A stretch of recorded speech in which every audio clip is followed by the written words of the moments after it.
सब चीज हमारी, देश हमारा, संतान हमारी, भाषा उससे अच्छी हमारी, लेकिन दूसरी भाषा को हमने अपना लिया।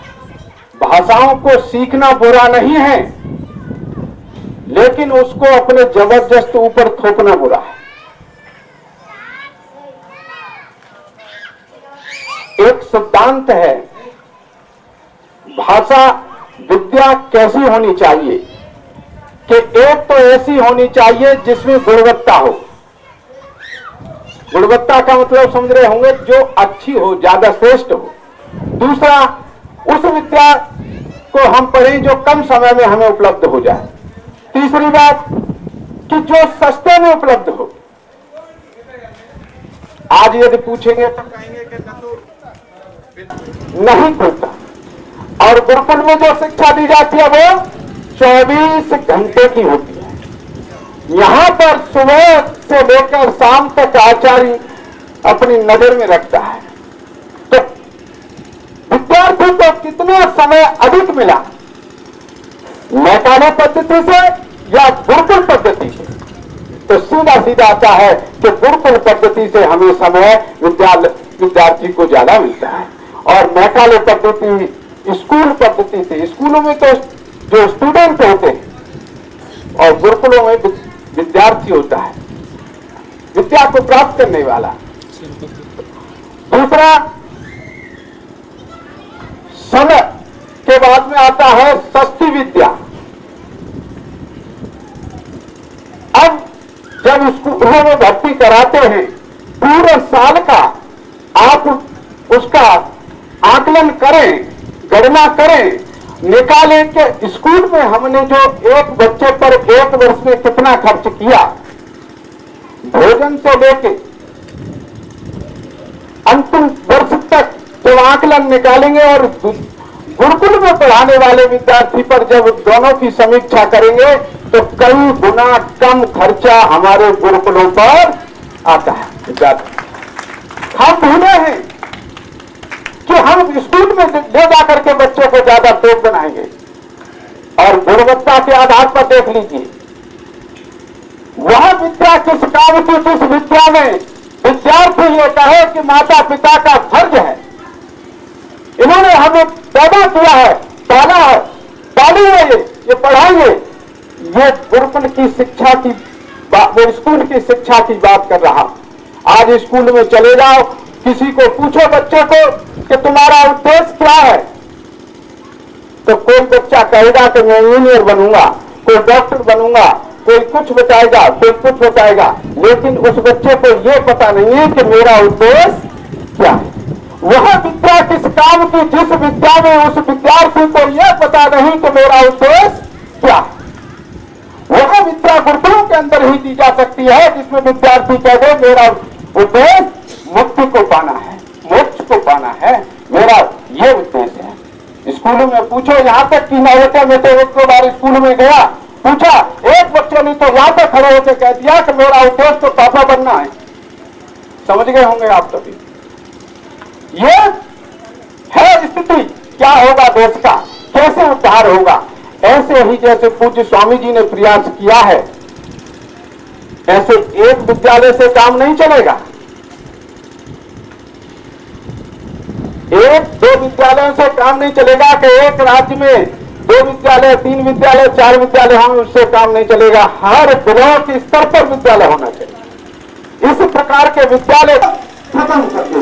इसीलिए मैं आपसे चाणक्य ने कहा था कि सुपुत्र का धन संचय और सुपुत्र का धन संचय। यदि तुमने धन को इकट्ठा कर लिया और अपनी संतान का निर्माण ठीक नहीं किया तो वो धन तुम्हारा बेकार है, चौपट कर जाएगा। और यदि संतान रूपी धन को आपने ठीक कर लिया, अच्छा योग बना दिया, तो जरूरत नहीं है तो उसको धन कमाने की वो स्वयं अपने आप रास्ता ढूंढ लेगा और योग बन जाएगा। इतना ही कहकर मैं अपनी बात को यहीं पर समाप्त। 60,000 ఇప్పటికే ఇచ్చేసినారు, ఇంకా 40,000 వారు ఇస్తామంటే లక్ష్మీ నరసయ్య గారు భావన ఋషి చారిటబుల్ ట్రస్ట్ వారు ఇక్కడికి వచ్చి వారి చేతుల మీదుగా महाविद्यालय को निःशुल्क चलाएंगे, तो निःशुल्क चलाएंगे तो दान चाहिए, तो अभयदेव जी ने कहा कि 40 बच्चों को ले लीजिए, ऊपर आप लोग आइए, दंपति यहाँ पर आइए और आपका सम्मान भी रहेगा। कुछ అభయదేవ్ జీ అదే నిశ్చయంగా నడిపిస్తున్నా కానీ మరి ధనము ఆర్థిక వ్యవస్థ ఏ విధంగా అవుతుంది? ఎందుకంటే దాదాపుగా లెక్కలేస్తే నెలకు 2 లక్షల రూపాయలు ఖర్చు ఉంది. అలా మనం లెక్కేసుకుంటే సంవత్సరానికి 24 లక్షల వరకు మనకు ఖర్చు ఉంది. కాబట్టి మరి దీనికి ఏ విధంగా సహకారం అందుతుందని స్వామీజీ గారిని మేమందరం అడగడం జరిగింది. ఆ విషయంలో అభయదేవ్ గారిని సంప్రదించినప్పుడు వారు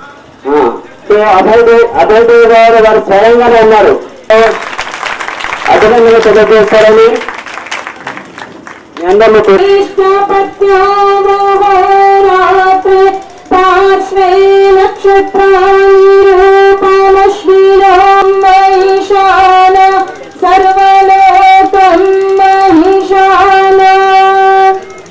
वैसे ही हमारे बीच में बिचकुंडा के आर्य समाज के सेवा करने वाले डॉक्टर जी खड़े हैं, वो भी अपनी आर्य समाज की तरफ से 11,000 इस ब्रह्म विद्यालय के लिए दान दे रहे हैं। आपका उत्तरदायित्व हम बढ़ा रहे हैं।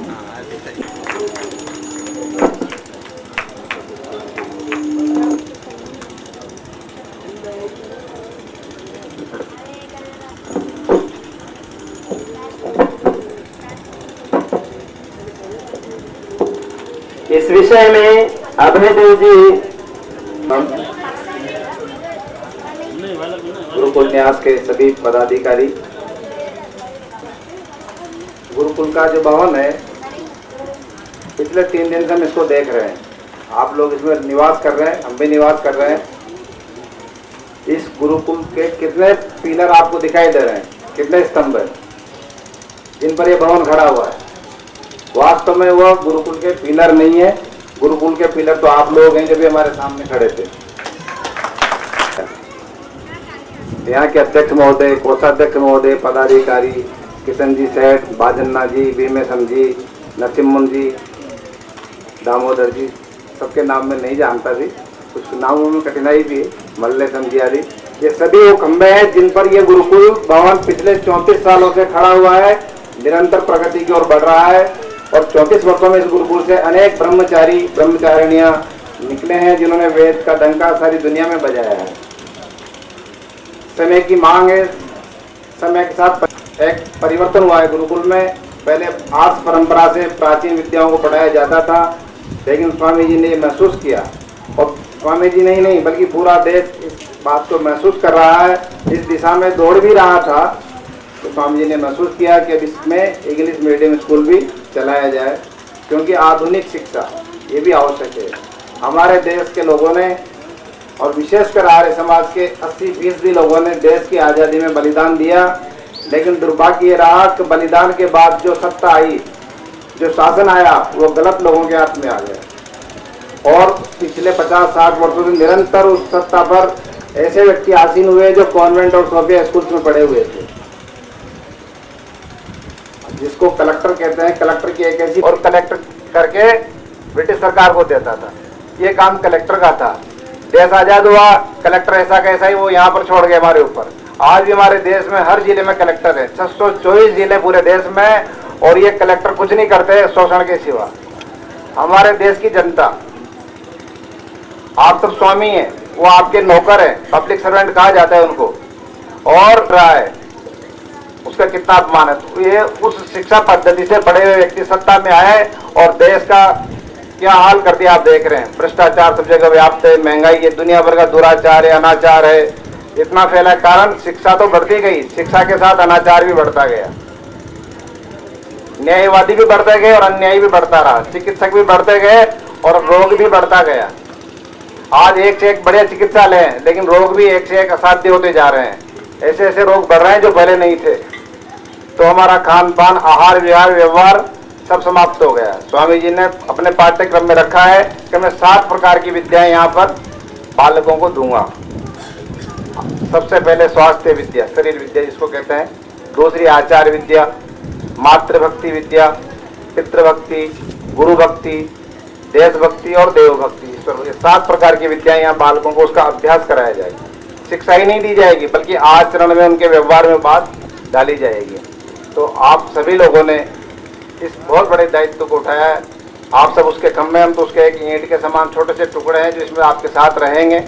और आपसे प्रेरणा लेने के बाद हमारे मन में भी ये विचार है, अगर ये गुरुकुल आपकी गति पकड़ता है तो हम राजस्थान में दूसरी शाखा वहाँ पर स्थापित करेंगे, बूंदी में। और हमारा आप सबसे निवेदन है कि आप यहाँ से विद्वान तैयार करके, आचार्य तैयार करके हमारे को उपलब्ध कराएं। उसके लिए सारी सुविधा, भूमि, भवन आदि हम उपलब्ध कराएंगे, ऐसा हमारा विश्वास है। और आप सभी लोगों को बहुत बहुत धन्यवाद। हम इस सम्मान के योग्य नहीं है, सम्मान के योग्य तो आप लोग हैं जिन्होंने इतना बड़ा दायित्व इस क्षेत्र में चलाया है, ऋषि दयानंद के ध्वज को आगे फहराया है, वैदिक धर्म को आगे बढ़ाया है और आगे भी बढ़ता रहेगा। किसी कवि ने कहा है कि करो कर्म ऐसा मनुज जन्म लेकर कि जीवन महान मृत्यु से जीत जाए, और खींचे चित्र ऐसा समय के पटल पर तेरे बीत जाने पर जग तेरे गीत गाए, तेरे बीत जाने पर जग तेरे गीत गाए। धन्यवाद।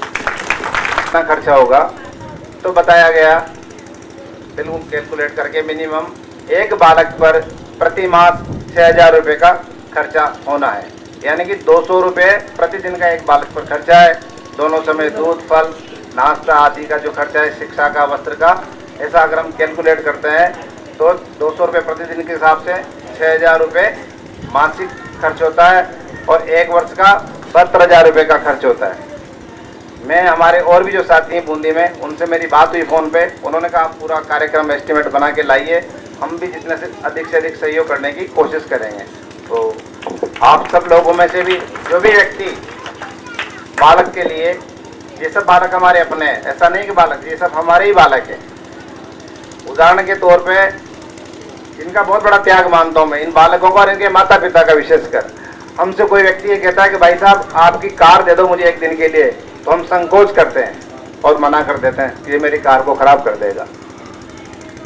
कोई भी वस्तु जो हमें प्रिय है, जो बहुत महंगी है, वो हमसे मांग ले तो हम मना कर देंगे। मोटरसाइकिल मना कर देंगे, कोई और चीज़ मांग ले, आपका मकान दे दीजिए 2 दिन के लिए हमारे मेहमान आएंगे, नहीं भाई साहब, मना कर देते हैं। जबकि ये चीज़ें ऐसी अगर खराब भी हो जाए तो ठीक भी हो सकती है और नष्ट भी हो जाए तो दोबारा खरीदी जा सकती है, फिर भी हम इसको देने से संकोच करते हैं, घबराते हैं। और यदि आपसे ये करेगा आपकी औलाद हमको दे दो, आपकी संतान दे दो, तो कैसे दोगे? तो जिन लोगों ने अपनी संतान यहाँ पर भेजी है वो बहुत बड़े अभिनंदनीय, वंदनीय, प्रातस्मरणीय है। उनका इतना बड़ा त्याग है हमारे ऊपर, बहुत बड़ा उपकार है। अपने बालकों को आज की भौतिक सुख और सुविधा को त्याग करके यहाँ पर भेजा है, तो ऐसे बालकों को भेजकर उन्होंने हमारे ऊपर एहसान किया है, बहुत बड़ा उपकार है उनका। ऐसे बालकों के आर्थिक व्यय का अगर दायित्व हम उठा सकते हैं, जिसकी जितना सामर्थ्य है, कोई 1 वर्ष का व्यय उठा सकता है, उठा लीजिए। 2 व्यक्ति मिलकर के 1 वर्ष का व्यय उठा सकते हैं, 3 मिलकर के उठा सकते हैं। कोई पूरे वर्ष का नहीं दे सकता तो 6 मास का दे सकता है, कोई 1 मास का 6,000 रुपये भी दे सकता है। हमारे जीवन में कई मांगलिक अवसर आते हैं, हमारी विवाह की वर्षगांठ आती है, हमारा जन्मदिन आता है, पुत्र का जन्मदिन आता है, उस दिन हम उस खुशी के मौके पर ये कह सकते हैं कि भाई आज एक बालक के 1 मास का व्यय मैं अपनी तरफ से अदा करूंगा। हम मंदिरों में जाते हैं, देवालयों में जाते हैं, वहाँ पर भी भेंट करते हैं। वहाँ के पैसे का क्या उपयोग होता है ये सब आप लोग जानते हैं। यहाँ का उपयोग आपके सामने प्रत्यक्ष है। इन बालकों में से कल कौन मोदी बनता है, कौन भगत सिंह बनता है, कौन चंद्रशेखर आजाद बनता है, कौन डॉक्टर राधाकृष्ण बनता है, हमें नहीं तो मास का व्यय तो हमारे में हर व्यक्ति व्यय कर सकता है। तो बहुत बड़ा काम नहीं है 32 बालकों का व्यय। तो आप सभी जो भी इस मौके पर, इस खुशी के मौके पर चाहे तो ये बात कर सकते हैं। धन्यवाद। यज्ञस्य देववृत्विजं होतारं रक्षधातवं मान्यासं तेरनाकं महिमानः सचन्त यत्र पूरुषः सहस्राक्षः सहस्रदशाङ्गुलम्। బంధువులారా, ప్రపంచంలో తల్లి తన బిడ్డ ఎంతగా తన ప్రేమను పంచుతున్నటువంటి మాతాజీ గారు మన మధ్యలో ఉన్నారు. మరి మనమందరం కూడా వారి యొక్క అమూల్యమైనటువంటి ఉపన్యాసాన్ని వినడానికి ప్రయత్నిస్తాం. నిజంగా వాళ్ళు కానీ ఈ రోజు మీరు ఒక అమూల్యమైనటువంటి సందేశాన్ని వినాలి అంటే తపస్సు చేయాలి. ఎప్పటికీ మనం తపస్సు చేస్తామో అప్పుడే ఆ ఫలం మనకు లభిస్తూ ఉంది. కొంతవరకు తనాన్ని మరి అంతగా ప్రతికూలంగా పెట్టలేదు. మరి ఇప్పుడు वेदाहमेतं पुरुषं महान्तम् आदित्यवर्णं तमसा पथा विद्यते अनायाम् त्रातारमिन्द्रम् अवितारमिन्द्रम् हवे हवे सुहवं शूरमिन्द्रम्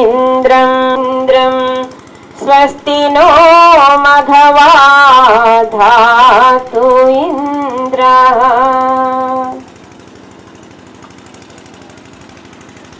బ్రహ్మనిష్ఠులు పవిత్ర భారత పవిత్ర ఆత్మలారా, భారతీయ సంస్కృతి ఒక ముఖ్య ఉద్దేశం ఏమిటంటే జ్ఞానం. జ్ఞానం ఉంది కాబట్టి దానిని భారతీయ సంస్కృతి అంటున్నాం. ఒకవేళ జ్ఞానమే దీని వెనుక లేకుండా ఉంటే దీన్ని భారతీయ సంస్కృతి అనేవాళ్ళం కాదు. భారతి అంటే మనకందరికి తెలుసు సరస్వతి యొక్క వేరొక పేరు భారతి, ఇడా భారతి సరస్వతి. కాబట్టి వేదముకే సరస్వతి అంటాము, భారతి అంటాము, ఇడా అంటాము. ఈ విధంగా ఎన్నో పేర్లతో మనము వేదమును కొనియాడినటువంటి దేశం అనేది. ఈ దేశం యొక్క ముఖ్య ఉద్దేశం ఏదైతే ఉందో అది జ్ఞానం ఎందుకు తీసుకోబడిందంటే ప్రతి ఆత్మకు జ్ఞానం ఒక్కటే ముఖ్యమైనటువంటి. జ్ఞానమే లేకుంటే ప్రతి ఆత్మ ఏ విధమైనటువంటి సుఖం కూడా ఆర్జించలేదు. ప్రతి సుఖము వెనుక కేవలం జ్ఞానమే నిహితమైంది. ఆ జ్ఞానమే ప్రతి ఒక్కరికి చాలా చాలా అవసరం. కాబట్టి మన జీవన చర్యకు కావచ్చు, మన సమస్త జీవనం యొక్క ఉద్దేశానికి కావచ్చు, అన్నింటికి కూడా ముఖ్య కారణము జ్ఞానమే. అందుకే మన వేదం అంటుంది, ఇప్పటి వరకు పిల్లలకి ఏదైతే మనము ఇంతవరకు ఉపనయన సంస్కారం చేశామో ఆ ఉపనయన సంస్కారం యొక్క ముఖ్య ఉద్దేశము జ్ఞానార్జన చేయించడానికి. అందుకే అకేతవం కృణ్వన్ కేతవే. అకేతవం అంటే ఎవరైతే ఇంతవరకు ఎటువంటి జ్ఞానం లేకుండా ఉండరో వాళ్లకు జ్ఞానం ఇవ్వడానికి ఈ యొక్క కార్యక్రమం చేశాం. అదేవిధంగా జ్యోతి అయిన మహతే సౌభగాయ, వీళ్ళను ప్రజ్వలింపజేయండి.